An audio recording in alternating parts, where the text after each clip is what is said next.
Attuma was not born into royalty, comfort, or peace. He was born into violence. Raised among a nomadic Atlantean warrior tribe known as the Skarka, Attuma emerged from a culture where survival depended on strength and conquest. From birth, he possessed extraordinary power, nearly 10 times the strength of a normal Homo mermani, and even then, fate seemed to follow him. A prophecy foretold that Attuma would one day lead his people, a prediction that shaped his entire existence. That prophecy came at a terrible cost, as his mother died giving birth to him, marking his life with blood and destiny from the very beginning. The Skarka were eventually banished by Atlantis and forced to live as raiders, roaming the ocean depths. Attuma's father later founded a new tribe known as the Chasm Folk, but Attuma's childhood was anything but noble.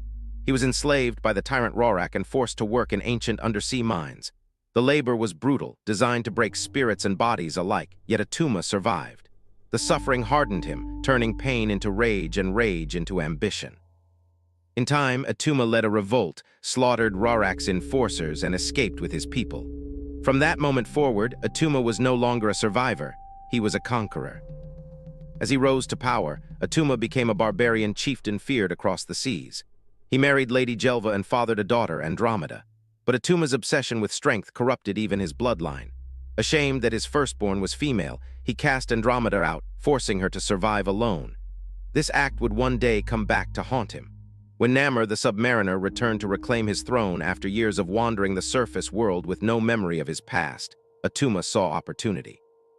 Rallying his barbarian horde, Attuma launched a full-scale invasion of Atlantis. With the help of Namor's spurned lover, Lady Dorma, Attuma's forces breached the city and overwhelmed its defenses. Atlantis fell, but betrayal soon followed betrayal. Dorma realized her mistake and brought the Fantastic Four into the conflict. With Attuma's weapons disabled and Namor confronting him directly, Attuma was defeated and forced to retreat, though the dream of ruling Atlantis never died. Attuma's physiology made him one of the most dangerous beings beneath the seas. As a Homo mermani, he possessed gills that allowed him to breathe underwater and a body adapted to crushing ocean pressure, freezing temperatures, and total darkness.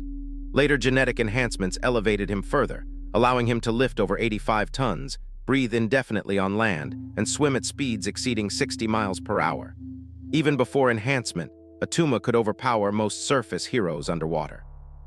Combined with his mastery of swordsmanship, brutal hand-to-hand combat, and command over massive barbarian armies, Attuma was less a villain and more a walking invasion force. Over the years, Attuma became Atlantis' most relentless enemy. He repeatedly battled Namor, sometimes conquering Atlantis outright, other times allying with Namor when circumstances demanded survival. His own daughter Andromeda eventually turned against him, disgusted by his cruelty and hunger for domination. She joined the Defenders, standing against the very man who had abandoned her.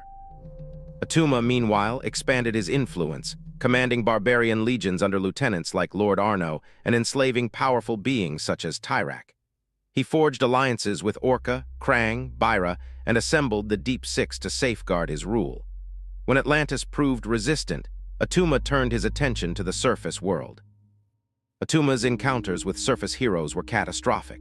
He captured the Wasp to study humanity, abandoned plans to conquer Earth after mistaking Giant Man as representative of all humans, and later attempted to render Earth's atmosphere unbreathable using advanced weaponry.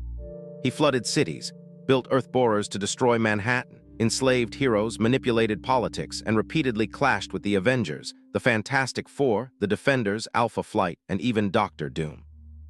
Time and again, Attuma came close to absolute victory, only to be undone by betrayal, sabotage, or Namor's relentless defiance. Despite countless defeats, Attuma never stayed down. He survived decapitation, resurrection, exile, and betrayal. He was enhanced with gamma radiation using Hulk's blood, becoming powerful enough to overpower both Namor and the Hulk simultaneously, only to fall when his supply was severed. He wielded the hammer of Nurkad during the Serpent's invasion, gaining godlike power and spreading devastation across oceans and coastlines worldwide before being stripped of it by Asgardian intervention. He conquered Lemuria, battled Hulk again, vanished into the depths, returned, and fought on. Death for Attuma was merely an inconvenience. Even when Atlantis was destroyed, Attuma endured.